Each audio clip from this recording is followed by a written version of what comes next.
ఒకసారి ప్రజా జీవితంలో పబ్లిక్ లైఫ్లో ఉంటామని నిర్ణయించుకున్న తర్వాత ప్రజలు ఏ పాత్ర ఇస్తే ఆ పాత్రలో పనిచేస్తూనే ఉండాలి. అది రాజకీయ నాయకుని యొక్క రాజకీయ కార్యకర్త యొక్క లక్షణం అయి ఉండాలి. అదే నిజమైన రాజకీయం.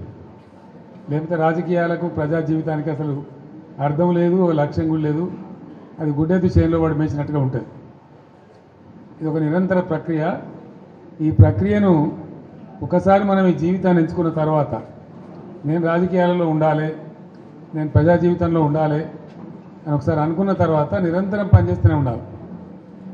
మేము అధికారంలో ఉంటేనే లెక్క, మాకు పవర్ ఉంటేనే లెక్క.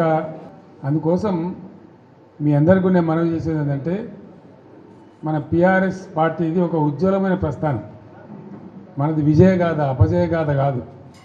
ఎవడున్నారండి 2000 సంవత్సరంలో తెలంగాణకు? మర్చిపోయినాం కదా మనం అందరం కూడా.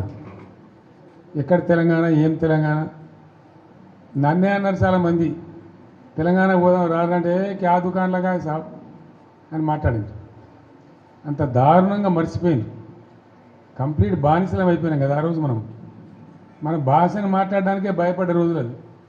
మన సొంత మాతృభాషను బషీర్బాగ్లో కాల్చివేయటం ఇవన్నీ జరిగిపోయిన తర్వాత ఒక దశలో ఇంకా లాభం లేదని ఒక పిడికెడు మందితోని ఆనాడు చంద్రబాబు నాయుడు ప్రభుత్వం ఉండే రాష్ట్రంలో అతని చేతిలో 29 మంది ఎంపీలు, 185 ఎమ్మెల్యేలతో గెలిచిండు. 20 ఏళ్ళు రాజ్యంలో ఉంటా అంటాడు. పేపర్లు, మీడియా అంతా ఆయన చేతిలో, సినిమా పరిశ్రమ వాళ్ళ చేతిలో, మొత్తం పరిశ్రమలు వాళ్ళ చేతిలో. వాళ్ళు గీసిందే గీత, వాళ్ళు రాసిందే రాత. ఆనాడు నేను తెలంగాణ రాజకీయం మొదలుపెట్టిన. ఎంత ధైర్యం కావాలా? చిన్న విషయమేనా? ఆ రోజు మొదలుపెట్టి కొట్లాడితే అద్భుతమైన విజయాన్ని సాధించి మనం తెలంగాణ సాధించుకున్నాం. తదనంతరం 10 years కూడా ఉజ్వలమైన పరిపాలన చేసినాం మనం. ఏ ఒక్కరిని వదిలిపెట్టలే. సరే, ఓట్లు వచ్చుడు రాకపోవడం పక్కన పెట్టండి. ఓట్లు మనకు మొత్తమే రాలేదని కాదు. మనం 39 ఎమ్మెల్యేలు గెలిచినాం. తర్వాత 1.8%తో మనకు ఓటమి వచ్చింది. నేను 100కు 100% నాకున్న అనుభవంతో చెప్తా ఉన్నా. మనం ఏం పెద్ద గొడవలు బట్టి కొట్టేది లేదు, గడపలు బట్టి తవ్వేది లేదు. పార్టీని పెట్టుకొని ఉంటే చాలు. టార్చ్ లైట్లు పెట్టుకొని ఉరికెత్తారు మళ్ళీ మన దగ్గరికి. ఎక్కడికి పోతారా నాయన అని చెప్పి ఆటోమేటిక్గా జరుగుతుంది. ఇవాళ రేపు ప్రజలు మునిపెట్టి లెక్క గొర్రెల లెక్క లేరు. వీళ్ళన్నీ తీసేస్తున్నారు. యాదవుల గొర్రెలు తీసేస్తున్నారు. వాళ్ళు డిపాజిట్ కట్టలు డబ్బులు వాపసిస్తున్నారు. చేప పిల్లలు బంద్ పెట్టిండ్రు. ఫీజు రియంబర్స్మెంట్ బంద్ పెట్టిండ్రు. ఎన్ని రోజులు ఒప్పుకోబడతారు ప్రజలు? వాళ్ళు చూస్తారు, టైం దాకా చూస్తారు.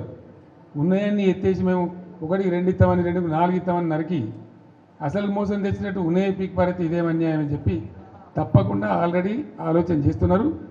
ప్రజల్లో తిరుగుబాటు ధోరణి వస్తుంది. డెఫినెట్గా మంచిగా బ్రహ్మాండంగా మళ్ళీ మనమే గవర్నమెంట్కి వస్తాం. ఇప్పుడు జరిగింది చాలు. ప్రజలకు ఏమైందంటే అక్కడక్కడ ఇప్పుడు వస్తున్న అనుభవాలు కఠినంగా ఉన్నాయి. ఇక చాలనుకుంటారు. మళ్ళీ తప్పిపోయి కూడా కాంగ్రెస్కి ఏతరా బాబు అనేటువంటి అభిప్రాయానికి వస్తారు. కాబట్టి మనకి ఏం ఇబ్బంది లేదు. ఇప్పటిదాకా జరిగింది కూడా బీఆర్ఎస్ విజయగాథనే. ఈ పీరియడ్లో కూడా మనం పనిచేస్తూ ఉండాలా. తోచినంతలో ప్రజల వెంబడి ఉండాలా. ప్రజల సమస్యలలో వాళ్ళ వెంబడి పోరాటం చేయాలా. మీకు ఏదైనా మంచి చెడ్డ అయితే పార్టీ చూసుకుంటుంది. పార్టీ మీకు అండదండగా ఉంటుంది. మీరు ఇంత పెద్ద ఎత్తున లార్జ్ స్కేల్లో మహబూబాబాద్ నుంచి, కొంత మన మేడ్చల్ నుంచి, మన నల్గొండ జిల్లా నుంచి నాయకులందరూ వచ్చినారు. చాలా సంతోషం. ఇక ముందు ఏం చేస్తామంటే వారానికి ఒక 2 నియోజకవర్గాలు పిలుద్దామనుకుంటున్నాం. మీరు వట్టిగా మధ్యలో దీని రావడం కాకుండా ఇక్కడనే మంచిగా మనకు భోజనశాల కూడా ఉంది. మీకు ముందే వస్తే చెప్పి వస్తే ఏమైందంటే ఒక 1000 మంది వచ్చిన బాధ లేకుండా ఇక్కడ మంచిగా భోజనాలు ఏర్పాటు చేస్తాం.